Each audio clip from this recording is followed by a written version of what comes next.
Witajcie, nazywam się Piotr Przybył, jestem wolnym strzelcem. Jako software gardener wyrywam chwasty i przycinam krzaczki głównie w aplikacjach webowych napisanych w Javie, czasami w PHP, okazyjnie ja trochę administruję.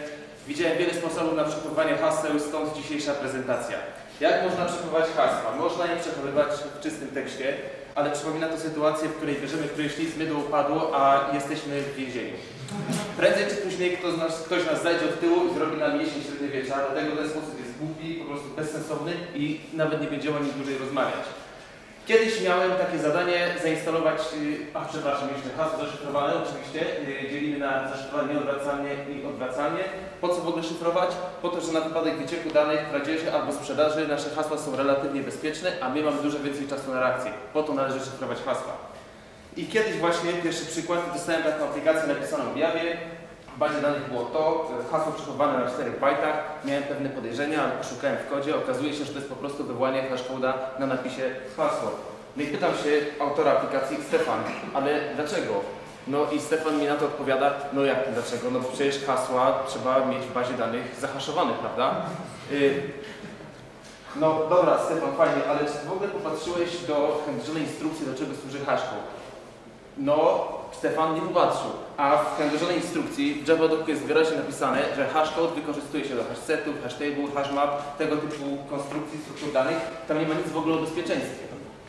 A poza tym jest jeszcze ten problem, że wszystkie te napisy w obecnej implementacji mają dokładnie ten sam hashcode, więc jest duża bardzo kolizja.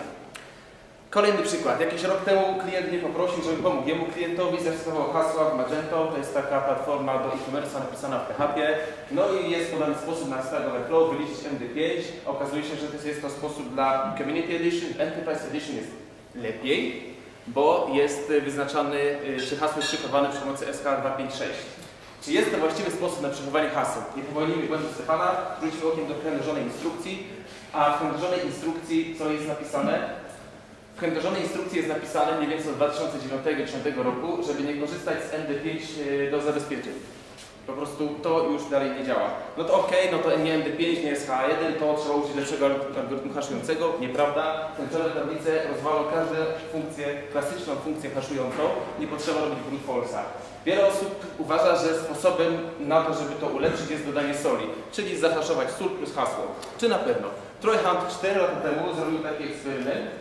Kupił sobie kartę graficzną wtedy za 500 bahtów, ściągnął darmowy słownik najczęściej wykorzystywanych haseł, a do tego jeszcze zainstalował sobie hashcata. To jest takie oprogramowanie do odzyskiwania haseł przy pomocy GPU od 1 do 128. No i jaki doszedł do rezultatów? Otóż hashcat na tej jego karcie graficznej był w stanie wywołać ponad 4 miliardy razy na sekundę MD5, 2 miliardy razy SH1, co powoduje, że hasło alfanumeryczne na 6 znakach musi paść w mniej niż 60 sekund. Wziął takie dane, które wyciekły z Sony, w wersji posolonej hasła były i zapuścił to na 45 minut, z 40 000 haseł złamał 25, to jest prawie 2/3. Najlepsze jest to, że podaje rezultat średnio na sekundę złamał 9 haseł. To jest 9 złamanych, posolonych haseł na sekundę. Możemy hasła solić, mieszać, ale mydło nadal leży na posadzce. W takim razie, jeszcze to była tylko jedna karta graficzna, nie? A co by było, jakby Troy użył nie jednej karty graficznej, tylko, tak jak przed chwilą Wojtek pokazywał, całej kopalni odczytkowej, nawet z barbórką i związkami zawodowymi. To już jest... W takim razie, co należy robić? Czym tkwi problem przede wszystkim? Problem tkwi w prędkości. I to na dwa sposoby. Pierwszy problem z prędkością polega na tym, że te klasyczne algorytmy haszujące są już stosunkowo wolne. Bardzo szybko działają, one były ok, jak je wynaleziono, a druga sprawa, to prawo Moore'a mówi, że one będą się liczyły 2 razy szybciej za kolejne 18 miesięcy. I to jest drugi problem z prędkością. Jak z tym działać?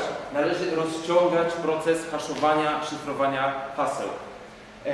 Należy go rozciągnąć tu i teraz, więc chodzi o to, że zaszyfrujemy hasło dzisiaj, w 2016 i będzie w porządku, ale należy mieć takie rozwiązanie, które przy kolejnych cyklach Moore'a zapewni nam, że hasła nadal będą bezpiecznie rozciągnięte i proces łamania ich przy pomocy brute force'a czy słownika będzie dużo dłużej trwał. Jest kilka algorytmów, jest kilka sposobów na to, jak sobie tym radzić. Niektórzy jeszcze polecają, niektórzy już nie. PBKDEC 2. Ostatnio coraz bardziej popularny jest Decrypt. Tam wzięto to, co najlepsze w kontekście haszowania haseł z Blowfisha. Jest Scrypt, świetna odpowiedź na łamanie haseł przy pomocy GPU, bo bardzo dużo pamięci wymaga. Wreszcie w zeszłym roku zakończyło się Password Hashing Competition, wyłoniono zwycięzcę, Argona 2. Są też 4 inne algorytmy, które powoli przebijają się do mainstreamu. Warto na nie popatrzeć. I jak one wypadają na tle tych klasycznych funkcji haszujących. Znowu Troy Hunt tutaj nam spieszy z pomocą. Okazuje się w takim serwisie, który stworzył, że gdy zahaszować hasło o treści password wykrzyknik, to przy pomocy klasycznych funkcji, tak to nazywam, tych starszej generacji MD5SHA, to są, czy w 2012 roku to były dziesiątki tysięcy wywołań na sekundę. Przy pomocy Decrypta, przy tylko 5 przebiegach, to było zaledwie 144 przebiegi. To jest 2 rzędy mniej, a obecnie poleca się wywoływać Decrypta z kilkudziesięcioma przebiegami. I w ten sposób co kolejny cykl mura zwiększamy ten parametr, coraz bardziej rozciągamy i nie ma tej sytuacji jak z MD5, że teraz już się liczy 65 000 razy lepiej czy szybciej niż gdy było wynalezione. Wiele osób się pyta, czy mnie to dotyczy. Ja mam super framework, ja hostuję w cloudzie, mnie to nie dotyczy.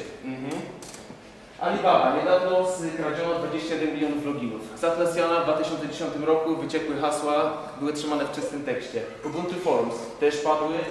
Ashley Madison w zeszłym roku, to chyba nie trzeba komentować. Z PlayStation Network wyciekło dużo danych, przez kilka godzin byli na dole. Hasła z LinkedIna złamano w ciągu jednej nocy. Ponad 6 milionów haseł zahaszowanych.